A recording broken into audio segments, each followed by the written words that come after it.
Green Arrow Annual #1, Benjamin Percy writing, Eleonora Carlini on art. So what's funny is this was the first month Green Arrow went single shipping, but it Yep. almost feels like we don't have to feel that until next month because we got an annual. Yep. So that said, this one is a bit more separate, and you can tell it was meant to come out in August originally because they had to put in a little editor's note at the start of this saying this takes place before issue 25 because he's still got his Yeah. treehouse. So there's Treehouse. The Space Needle's still up. There's Oh, it's still Space Needle, Seattle, yeah. not Star City. Yeah. Yeah. Yeah. This issue I wasn't big on.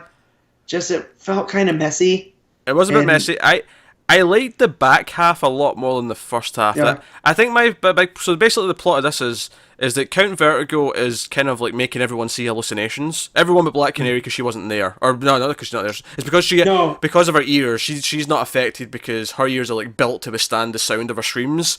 So Yeah. Exactly. so it So doesn't it's part affect of her her. meta power. Like she has this membrane over her eardrums that's not Yeah, affecting her, but it's kind of making people feel like you know their best moments or their worst moments, and yeah. sometimes they're one and the It's, same. it's basically making them hallucinate various things. Yeah. My big problem with this is that it spent far too long in Oliver's hallucination because the one I liked a lot was Emmy's. Emmy's was cracking me up because Emmy's fantasizing that Dick Grayson's in love with her Yep. and wants her, which was doubly funny because I'm like, Damien's got a crush on her and she's got a crush Yeah. on Dick. That is hilarious. His older brother. Yeah. Yeah. That's actually really funny. But hers was like 1-2 pages, and it was it made its point. It was funny. It got to its thing.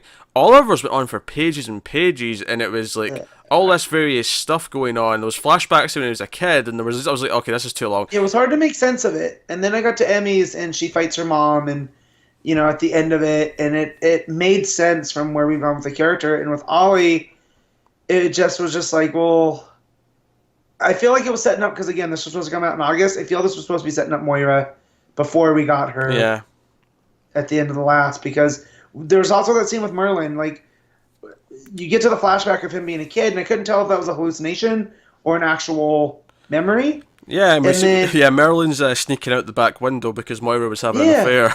Yeah. but I was looking at Moira, I was like, why does it look like she's putting her shirt on? Like, and then you get to that page and Merlin's in the back, so I was kind of like, oh, okay, I mean, well, I'll credit that a little bit. I'll credit that it genuinely looked like she was putting her shirt on. So you actually went, why is she doing that? And then it made sense the next yeah, page. So I actually, I mean, I don't think the art in this is great. I wouldn't say it's bad. It's kind of, it suffers because Green Arrow typically has some of the best artists at DC working great, on it. yeah, So this by comparison just kind of feels like, oh no, it's not bad. It's got its moments. Like I say, I think later on it's better because when it becomes, oh, Black Canary's actually speeding down on her bike and she's getting up to like Count Vertigo to yep, stop everything. That was that's pretty good. Like I had fun with that. yeah, but so Vertigo's using the Space Needle as an amplifier, Yeah, to send these things out, and it was cool that it was the Lemire's Count Vertigo because I got a little bit worried at the beginning. You see the dude from the Vertigo, VR thing, and I was like, okay, that's a little troublesome, but oh no, it's this guy. And then I like how they dealt with him, at the end. That was fine. yeah. But yeah, The action scene in the snow and like her on her bike and using her scream all over the place. And yeah, then, Oliver shooting a bunch of arrows to catch her because she's falling through the sky at one point. So he just yeah, shoots tons and tons of grapple arrows to, yeah. It basically creates make a like net. like a net. Yeah. Yeah, So that was fine. It was just kind of, this is kind of an example of where like, okay, this is kind of separate and doesn't affect it. And while I actually like the idea behind the issue, I feel like it would have actually been stronger if it was a regular length issue. I actually think being extended to annual yep, length is what hurts it the most. yep.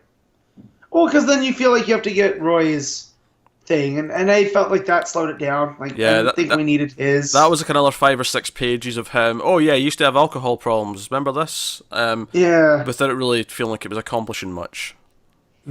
exactly. So, um, but again, Count Vertigo was fun, and that action sequence was pretty good. So, I liked it when but it yeah, came together a bit more. It was just the first half. It was a bit of a slog because it was spending far too much time in all these hallucinations. definitely. So, eh, yeah, That's it. yeah. Art was okay, but it wasn't. It wasn't Faria, it wasn't Schmidt, it wasn't Byrne. And hell, even Burns feels like a step down when we get to him compared to the other two. And Burns good. It's just you know. But hey, so nah, that was a quick one, but there's not a whole lot to say with it.